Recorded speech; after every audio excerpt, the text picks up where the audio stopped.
Well, so let's have this conversation. You all saw that promo there, but it's also because we want to bring the discussion about agriculture and the subject of food security and how also we can bring the needed assistance, help, pool resources to the average farmer to your discussion platforms. And averagely, according to what the statistics are, we have about 5 million peasant farmers in our country, and they cultivate just within the ranges of, it could be an acre or sometimes just 2.5 acres. And when we say an acre, you know, the ordinary plots that we have, 4 times that. And so if it's 2.5 acres, it means that we're talking about 8 plots and a half or something of the sort. So ultimately about 10 plots, and that'll be 2.5. But many of them have great difficulties. And we've had all the discussions and the policy directions about planting for food and jobs. We've had the numbers of what the cultivations are and the sector numbers also reducing over the last couple of years.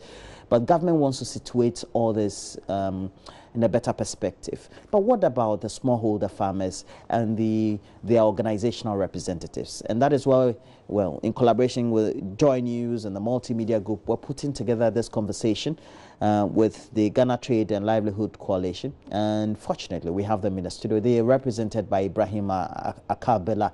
And thank you for joining me, Ibrahim. Thanks. And also we have a regular who hasn't been on the show for some time, but usually will come on the show and help us with the discussions. And Charles Nyaba, he is with the Peasant Farmers Association of Ghana. Good morning to you. Good morning. Now, if we want to situate all this, and we know you're doing this with the General Agricultural Workers Union and the Private Enterprise Federation, you want to make sure that smallholder farmers are in a better perspective. But really, what's the situation of ordinary farmers in our country today? Thank you, and good morning to the listeners. The situation of ordinary farmer, especially the smallholder farmer, is not different from what we have in 50 years ago. Majority of them still use hoe and cutlasses. They farm between 1 to 2.5 acres. They have difficulty access to credit. They use their own knowledge because of a limited extension services. So their average yield per acre is not actually something that we can boast of, that we've made progress. Yeah. Okay. And over the years, would you say, Ibrahim, that we've been able to extend the needed help to the farmers as they need it? And let's say you take the last 5 years, or even the last 2 years, so to speak. We've done our best, but it's not enough. It wasn't enough, actually. Because the output of a farmer really explains exactly how a support measure has been able to go further or not. And from what we have seen over the last 5 years, yields of farmers are quite low. So it's not enough to actually sustain them, how much more even agro-industry. So basically, there is a lot more that has to be done. The fertilizer subsidies, the seed subsidies, yes, they've gone a long way to support some farmers. But it is not actually the ultimate. There is a lot more that has to be done, infrastructure-wise, ensuring that the climate, the environment, especially with credit, is available, and that the systems that exist are supportive to the extent that a farmer producing something is aware that at the end of the day, I'm getting a market for it, and that is going to go through a number of processes to ensure that consumers actually benefit from the work of that farmer. Well, it's quite interesting that each of the time, and I have to still stay with you, that when we're situating the states or the situation of the ordinary farmer, we always tend to be at a point of criticism or critique instead of trying to situate the discussions of being in a position of perhaps eliciting the needed assistance. We always talk about how we need to get to the next level. It could be like how the developing countries, the Southeast Asians, are doing it in large acreages. But can we go this way in the next 10 to 50 years and still be relevant? Yes, we can. Cultivating small lands and just the yields being small, and the farmers will be okay and we'll have a good agricultural system? Yes. Here again, it's about the systems that we have. We are in a particular context where we have a larger number of producers being smallholder. Then, of course, whatever policies we have that we develop or formulate need to actually have that particular, their nature in perspective. And then whatever actions you put in place should be able to deal, with the challenges that they have. Currently, we have policies that pronounce smallholder farmers as the singular most important factor in productivity. But the actions that we take to ensure that they get all the needed support, not just one aspect of it, but a complete whole of support measures to be productive is not actually available. So you find out that the 3 levels where government is concerned in regards to ensuring that the institutions, individual agricultural institutions that are supposed to provide that particular service, and of course collectively as institutions, ensuring that there's coordination amongst them to ensure that farmers get what is needed. It's very lacking. Even farmers among themselves. Charles just mentioned the issue of extension advice. It is something that needs to consistently be upgraded. What happened 50 years ago could change as a result of climate, could change as a result of new information, could change as a result of differentiation in soil. So we need to always upgrade that. So the capacity even within the actors themselves is a challenge. Of course, service provision is one critical aspect. If you don't plow your land very well, now that we're still using hoes and cutlasses, you don't plow it timely, especially because of rainfall patterns, changing rainfall patterns and all that, then of course you're going to have a problem. So you find out that annually, all these, we have problems moving, through all these 3 sections. Government challenges, either or private sector challenges in terms of service provision, or maybe challenges within the actors themselves, among the actors themselves, in terms of ensuring that productivity actually sort of gets the benefit of all the support that is provided. Well, it's strange that we always say some of these things, but can we stay the same and be comparable to some of the best countries? Can we decide to be doing what we're doing all the same? Maybe improve the extension services like Ibrahim is saying, and then be able to say we can cultivate enough, not only for food sustainability, but for the next level of the value chain. Yeah, I think before I even come to that question, I would like to add something to what Ibrahim said. The claim that we always criticize, I don't think it's always the case. When we come here to discuss about weaknesses of certain programs, we would have already provided recommendations to government. And I must say that some of the things that you see government doing in terms of increasing investment in the agriculture sector came as a result of some of the recommendations that we give. As to whether we can remain as smallholders and still produce to meet the food needs for consumption, for industry and for export, I think we don't need to wholesale import what developed countries like US Why not? or EU Why not? to get where. Yeah, I'm putting this in perspective. Please put it. Yeah. You see, when you look at our structure or our farming industry in Ghana, the land tenure system is such that a household, a farming household, cannot own more than 10 acres. We have 2-3 acres, and we all depend on that land for our survival. So if you want to go large scale, what are you going to do to the rest of the people? And you can't ask them to combine their lands to be able to do that. Apart from that, when you take industrial countries like the US, you have few people dependent in the agriculture sector for their livelihoods. So majority are in industry. But we've not been able to develop our industrial sector to the extent that it will be able to absorb the surplus labor that will move from agriculture sector to that sector. So we need to still develop our smallholder system. Because when you go to India, is the system we are practicing is what they're doing. But it's a replica of the African system. And they're doing far better because you go and then average farmer has 1 to 2 acres. So Charles, but the yield per acre what is India doing better than us then? One, or perhaps the other South Asian countries? Let me come. The major constraints to our smallholder farmers today is water for farming, so that we'll be able to farm all year round. So you go to northern Ghana and you see majority of the youth and the active labor force moving to southern Ghana to go and farm because they don't get enough rains to farm. You go to India and every household, they have at least a dugout or drip irrigation. So they are able to farm all year round.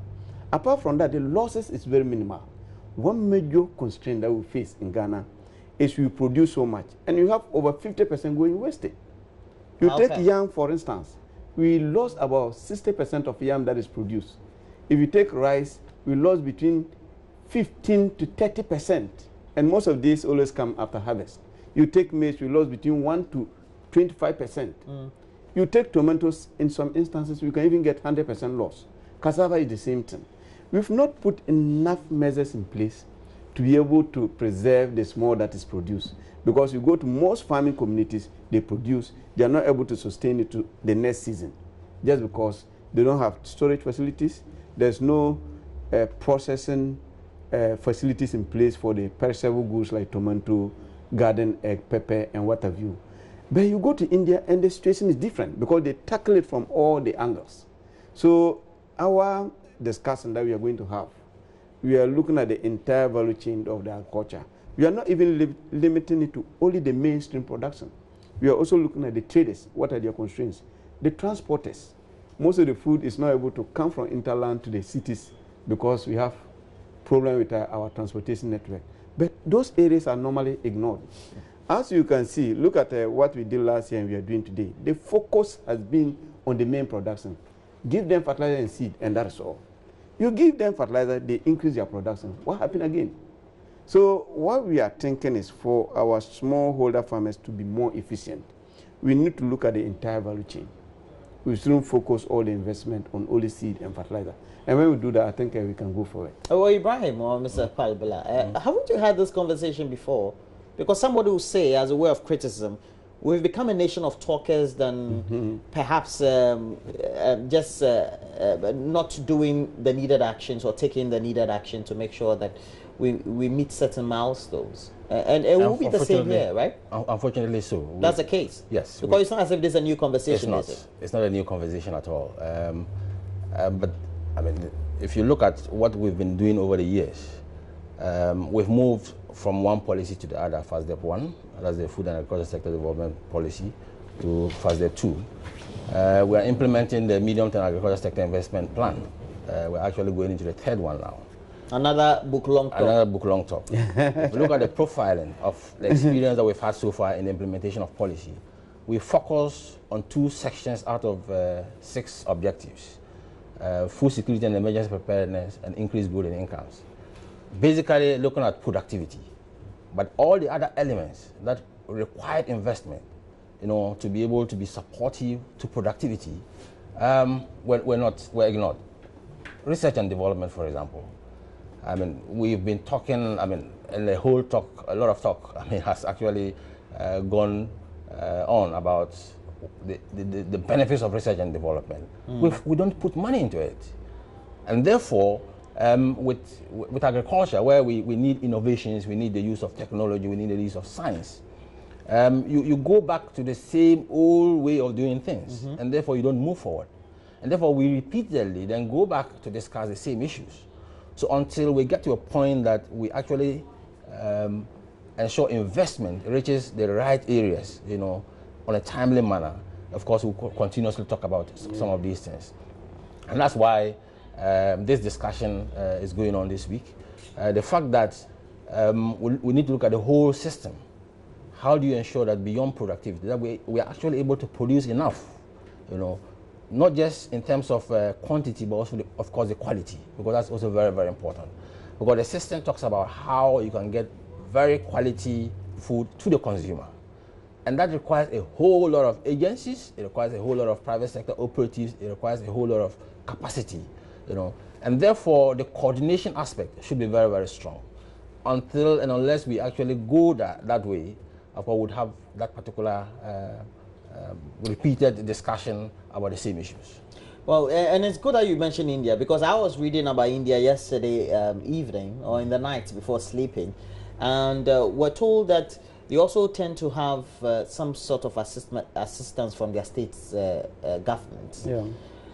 But it means that they have been consistent on the subject. Yeah. They also are very good at technology. Yeah. So it also helps to complement to, they may remain rural, but there's that level of complementary from the other sectors. So the sectoral roles are important.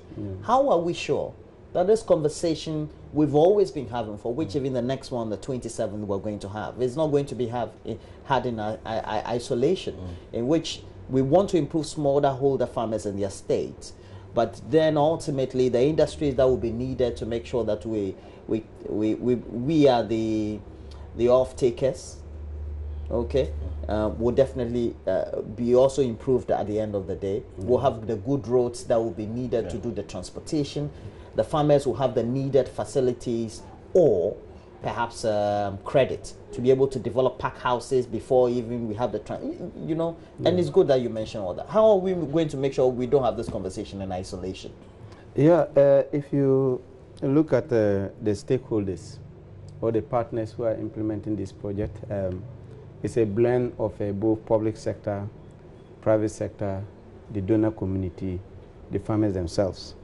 I must admit that some of the constraints that we just talked about is not limited to that government is not performing its role. Some of the constraints are attitude. We just need attitudinal change. That the farmers themselves, in some occasions, refuse to apply the technology where it is needed. So that is one problem.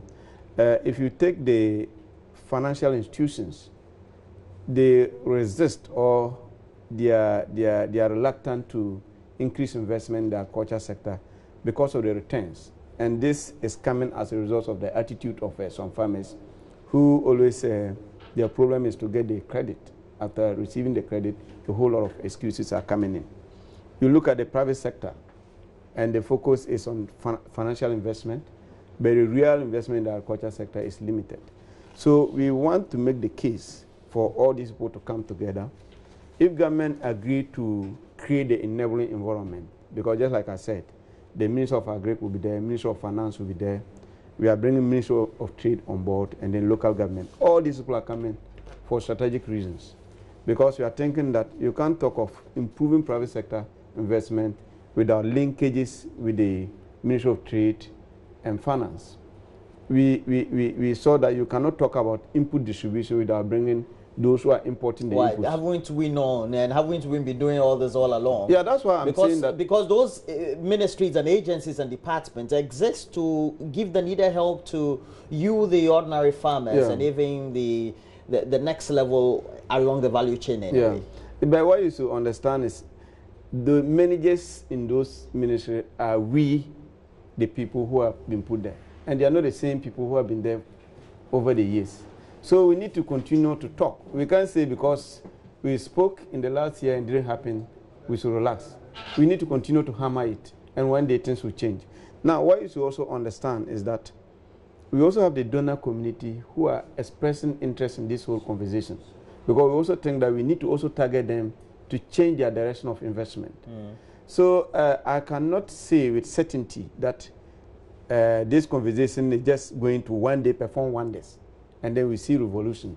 But we are thinking that the results that we'll get as the conversation goes on, every time we'll be able to make the needed impact. Okay, but Ibrahim, if we're having this conversation and you are just the leaders, how does it trickle down? It beats my mind. So you're going to sit in Accra, University of Ghana it is? Just going to have this conversation. Let me take that question. And the ordinary farmer is going to be somewhere in Kintampo or Banda, no. Let me or somewhere located in the western region. And that is going to improve their lot? I would like to take that conversation. You see, this whole project is not just limited to the forum we are doing. We started this in somewhere September. We had interaction with the farmers, we had interaction with the traders, we have interaction with the transporters, and all of them have their representatives in the areas, because we have representatives from Upper East, representatives from the Brown region, we have representatives from Volta, representatives from Greater Accra, where production is taking place. So actually the conversation is not limited to people in Accra, but it's also bringing on board the main actors who are in the grassroots level. You understand? So what is going to happen? Who are the main actors? That's the farmers, the traders, the transporters. They can understand all this big English you're about to speak? No. They are coming. They are coming and they are going to speak in their native language. We created a platform for them to actually lead in the whole conversation. So it's not like we are in Accra. We use Accra because Accra seems a bit central to us. And then the people who are supposed to be part of the conversation, because we are bringing them from all the various parts of the country. So it's not actually limited to we those in Accra. Currently, this is what happens, and we all know Agbogloshi and all that. So we have business women who are the intermediaries. They have the money. They take the trucks to the farming communities, and despite the poor roads, they collect the farm produce, etc. You're thinking, if we consistently do these dialogues, their situation will be better off, and also that of the farmers. By what means? They collect the refuse, the produce, and what happens? No, currently, we're supposed to send them to a factories, ideally, or where, or to the market. Yeah, I mean, it's a possibility of solutions. Currently, what the women are doing, I mean, they are one of the largest sources of market for farmers. I would say they go through a lot of risks to do that. You know, traveling on vehicles, on bad roads, you know, armed robbery, accidents, and so on and so forth. You know, and of course, because of the nature of the roads, a lot of the produce goes waste. They lose a lot in getting it to Accra. So they take that in consideration when they are buying it from the farmer, you know, because of those associated risks. So therefore, when a farmer says, I'm being cheated, I mean, the trader would not see it that way. Therefore, they calculated all the losses that they would have before getting to Accra. So in terms of getting the thing across, because currently it's just enough because of the post-harvest loss issues for our markets. But then, if we want to be able to have enough agro-industry, then we need to be able to ensure that the supportive systems that we have in terms of good roads, the warehouses where we can put excess, I mean the credit to ensure that the farmer produces enough, you know, increases their yield.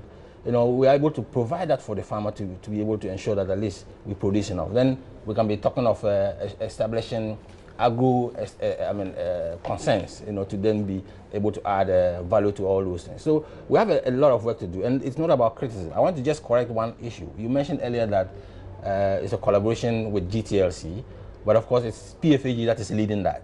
We are only supporting. It's their baby. It's their baby, so we are supporting. So you're supporting. We are only supporting, yes. So if we want the life of the ordinary farmer to improve, how will the improvement in the value chain have an effect on the peasant farmer, who is somewhere in the Kwame group? Yeah, you know, just like Blair was talking about, the life of the peasant farmer cannot improve even if we give him or her the credit, we give him the extension services, and there is nobody to take that produce after production to the consumer.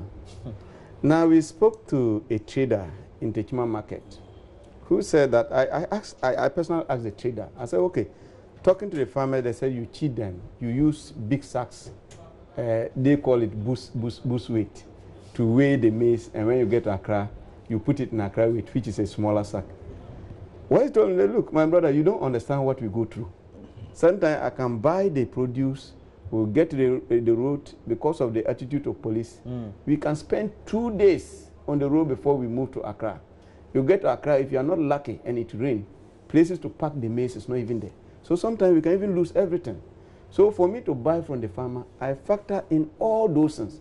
So when a farmer hears that a bag of maize is 250 Ghana cedis, and I'm buying from him or her for 100 Ghana cedis, they think I cheat them.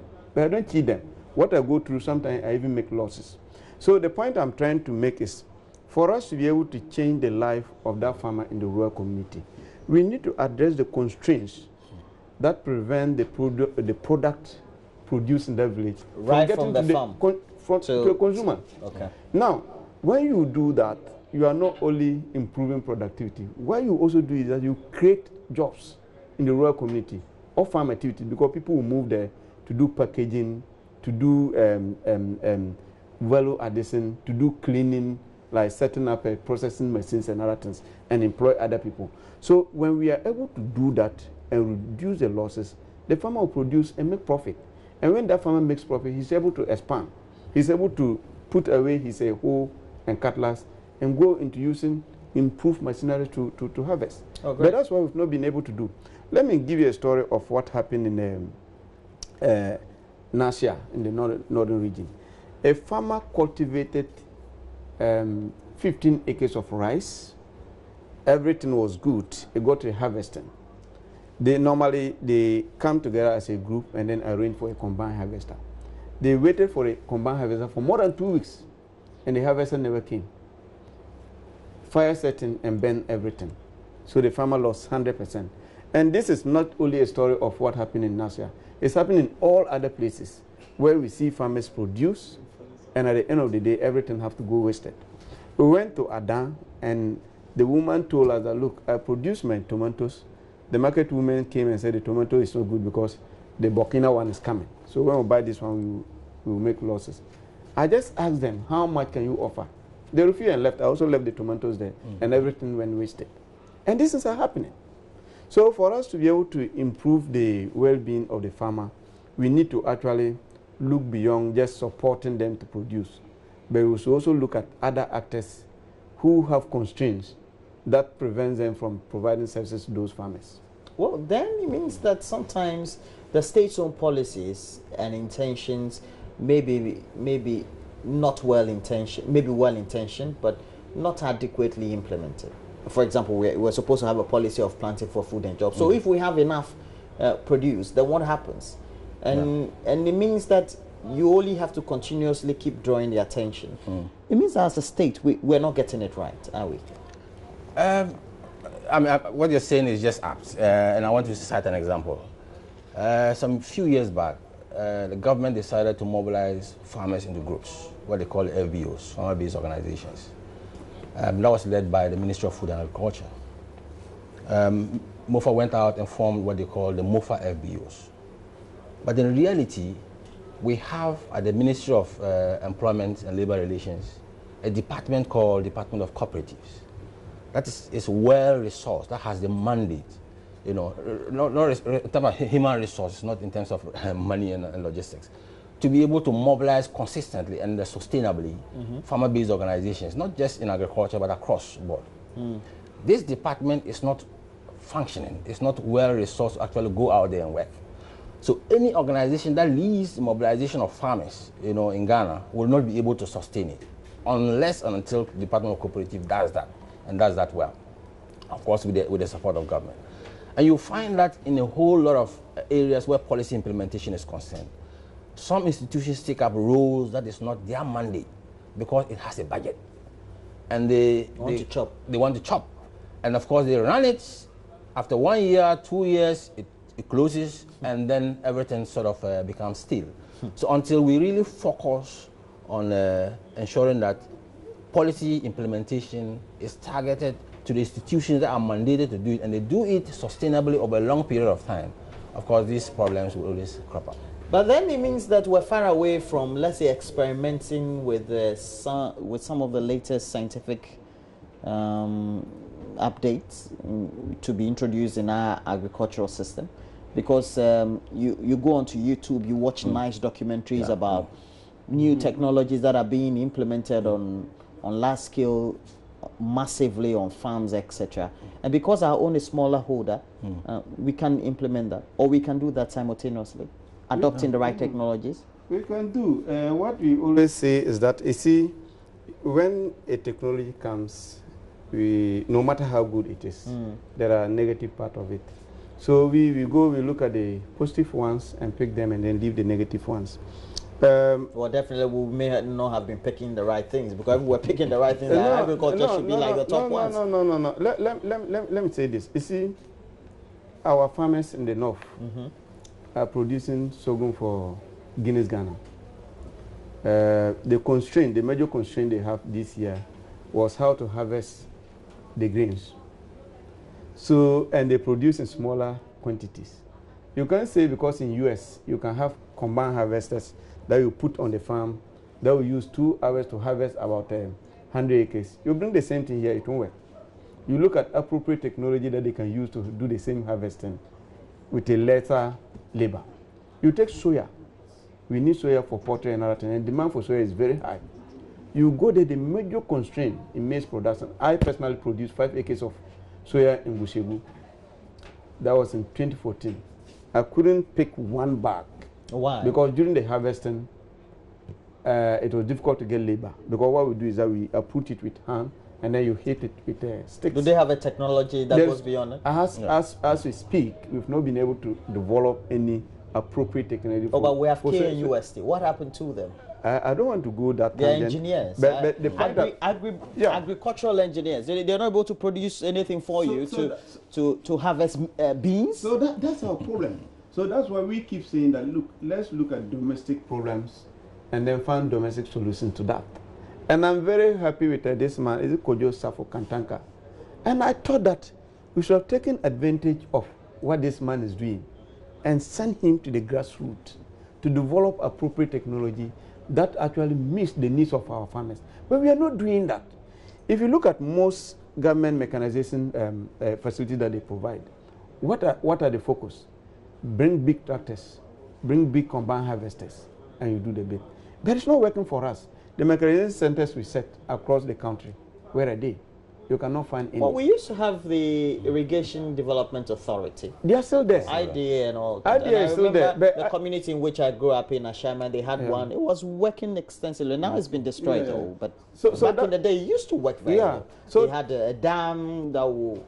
Yeah. No, that's the point. The idea is still there. I spoke to a farmer yesterday who is in Accra. She called me that she's looking for something small to do. I said, but you're not cultivating your rice. I said, no. She and her family, they have 3 acres. And they said portions of the land under the irrigation, they shouldn't produce because there's no water.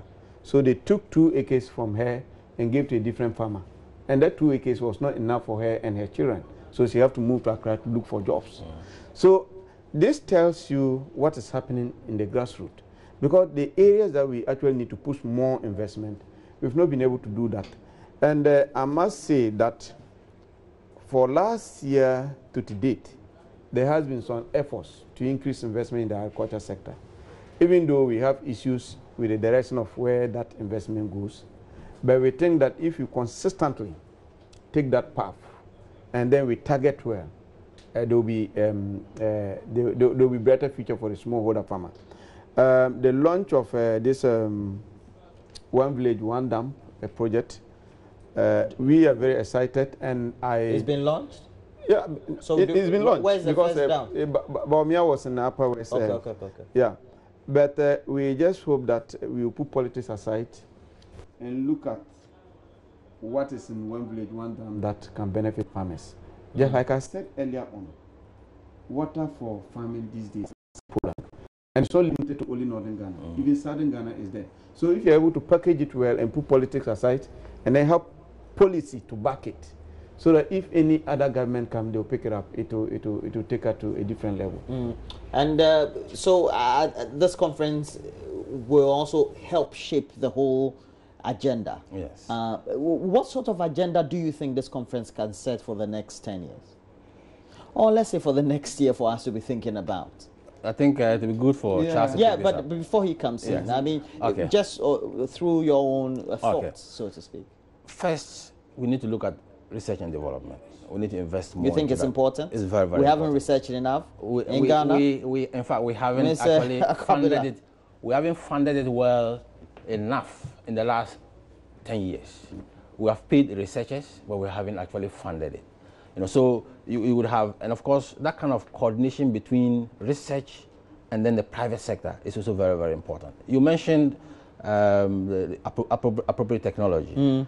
It's the private sector that can actually express interest and invest in ensuring that they are actually able to sort of increase production of such technology. If the linkage between research and development and private sector is not good enough, of course you will not have that.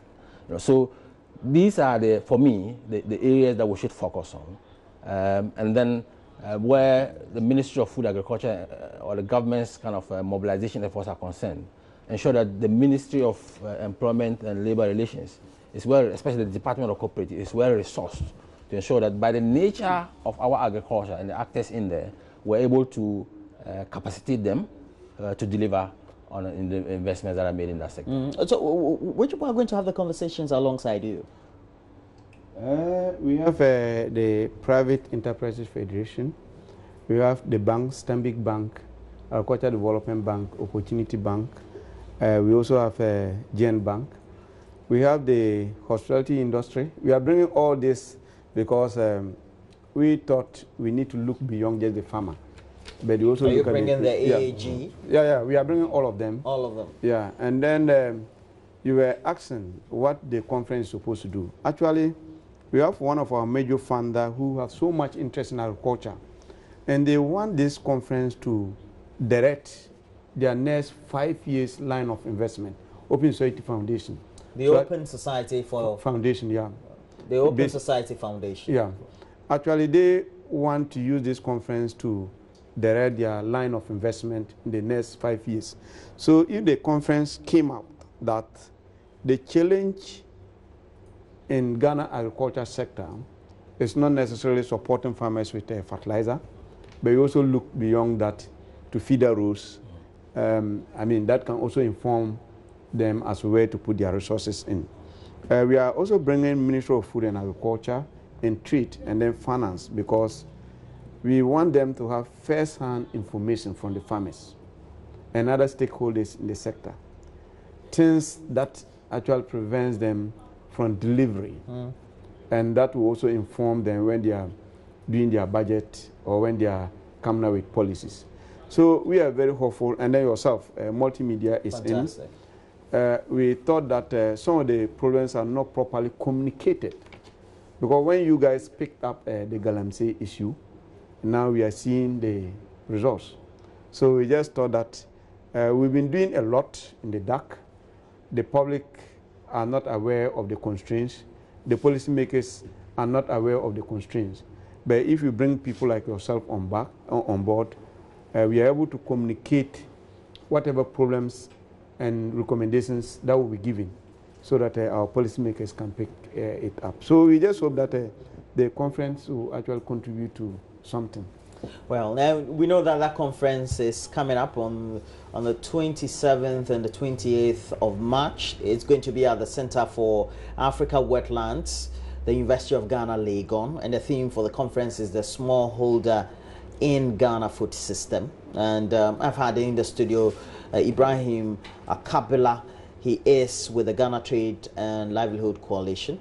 They're supporting the main event holders. That's the Peasant Farmers Association of Ghana, who is represented here by Charles Nyaba. Good morning to the two of you. It's been a great discussion. Again, agriculture is always going to remain passionate at the heart of many people, because we know that you till the land but you toil. And at the end of the day, we don't get to see the end result reflecting the lives of the ordinary farmer. And our country could have been better off, right? Yeah, all right, so now let's move on. Cow dung and horse feces have taken over the Paga crocodile pond, apparently. And the sacred crocodile pond is one of the major tourist attractions or site from which the people of the Upper East region town of Paga generate some revenue. The habitat of harmless reptiles attracts averagely. The habitat of harmless reptiles attracts averagely between 400 and 500 local and foreign visitors in a good season. There are fears the pond could lose its fortunes and rich history if steps are not taken to rid the site of animal waste, other filthy materials. For our Ghana Month series today, Prince Appiah visited there and now reports. A story is told of a man called Nave who settled here after crocodiles helped him cross a river to escape attacks from enemies many years ago. He then promised not to harm, kill or eat crocodiles because he believes they are his ancestors. The pond has become a tourist site because of the over-century-old harmless and friendly crocodiles.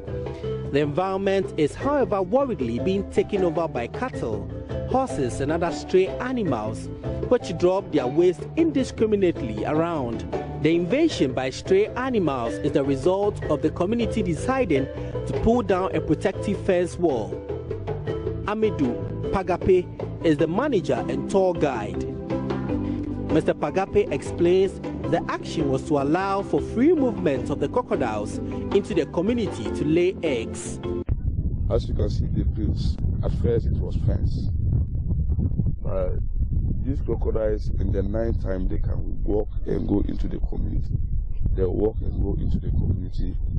There they go to lay their eggs. They lay their eggs in the community? Yes, they don't lay them around this environment. They go to the community where people stay and go and dig a hole and lay the eggs there. When they hide, they will now go and bring the babies into the pond. So because the crocodiles do walk out, that is why we first take it down, so that they can get freedom to walk out inside. And that is not dangerous to people around? No. In the night, you can be driving, you see one crocodile crossing the street, but they don't harm anyone in the community. To experience the crocodile, a visitor pays 7 cedis for entry and 10 cedis to buy a fowl with which to lure the crocodile out of the pond. So I asked what the money they collect is being used for. Yeah, some of it goes to the part of the community development. You know, the place is being owned by the community and the chief. So we use part of it for community development, for the Sunday school, and for the Sunday we use part of the money for the school and other things in the community. Just behind me is one of the famous friendly crocodiles in this Paga pond, and this place is one of the major tourist centers in the country. But it is surprising that the environment is not as attractive as the friendly crocodiles. There are horse shit indiscriminately spread all over the pond. A lot of tourists are expected to come here to enjoy themselves, but they come here meeting this strange and strong emanating stench from this environment. So the tourism authorities address this. It could potentially drive a number of tourists away from this pond. My name is Prince Apia, reporting from Paga.